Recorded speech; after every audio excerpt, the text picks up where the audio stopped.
இப்போ நம்ம செய்ய போகிறது கருவாடு சம்பல். இது எந்த கருவாடுனே தெரியல. சரி, சம்பல் செஞ்சு பார்க்கலான்றதுக்காக எந்த கருவாடு எடுத்திருக்கேன். எல்லா கருவாடுலேயும் சம்பல் செய்யலாம். அதுக்காக தான் இந்த ஒரு ரெசிபியே பண்ணலாம். ஃபஸ்ட்டு கருவாடை கழுவி தண்ணி இருத்துட்டு மஞ்சத்தூள் போட்டு எண்ணெயில் போட்டு வறுத்துக்கலாம்.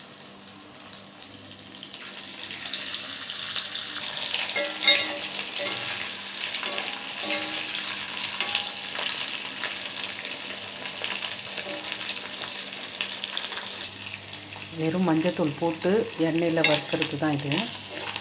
இதை எடுத்து ஓரமாக ஆற வச்சு நடு முள் மட்டும் எடுத்துடலாம். எண்ணெய் காஞ்சதும் வெங்காயத்தை நல்லா எண்ணெயில் போட்டு வறுத்து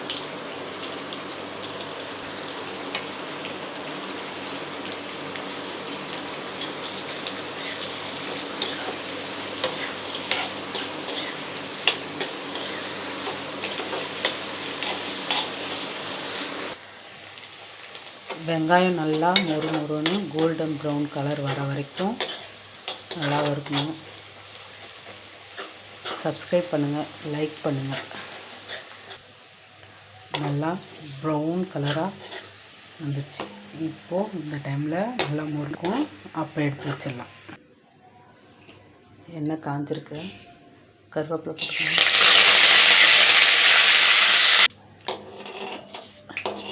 கறிவேப்பிலையும் எடுத்து வச்சுக்கலாம்.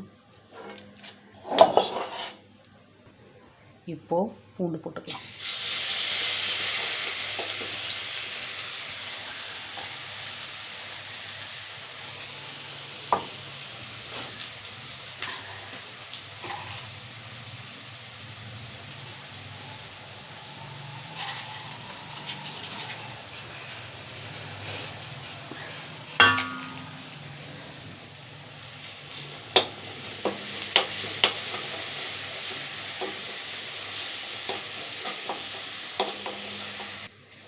இப்போ பாருங்கள், இப்போ நல்லா மொறுன்னு ஒரு ஸ்டேஜுக்கு வந்துச்சு. மிளகாத்தூள் ஒரு ஸ்பூன் போட்டுக்கலாம்.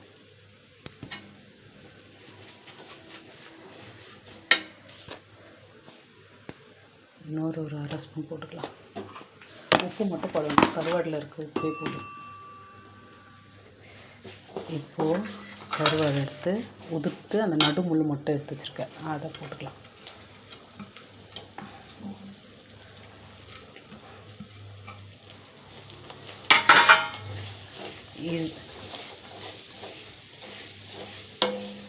இது நல்லா மொறுன்னு ஆகணும்.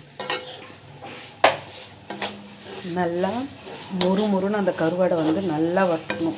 இந்த குட்டி குட்டியாக இருக்கிற முள் கூட சாப்பிட்டா மொறுன்னு கடித்து சாப்பிட்ற மாதிரி இருக்கும். அந்த மாதிரி ஸ்டேஜ் வர வரைக்கும் அந்த கருவாடெல்லாம் வறுத்துக்கிட்டோன்னா வாயில் நமக்கு தட்டுப்படாது. நல்லா மென்று சாப்பிட்றலாம். நடுமுள் மட்டும் எடுத்துடணும். இதில் வறுத்து வச்சுருக்க வெங்காயம், கருவேப்பிலை எல்லாத்தையும் போட்டுக்க வேண்டியதுதான்.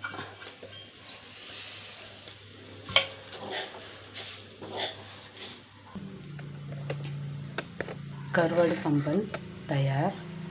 லைக் பண்ணுங்கள், சப்ஸ்கிரைப் பண்ணுங்கள்.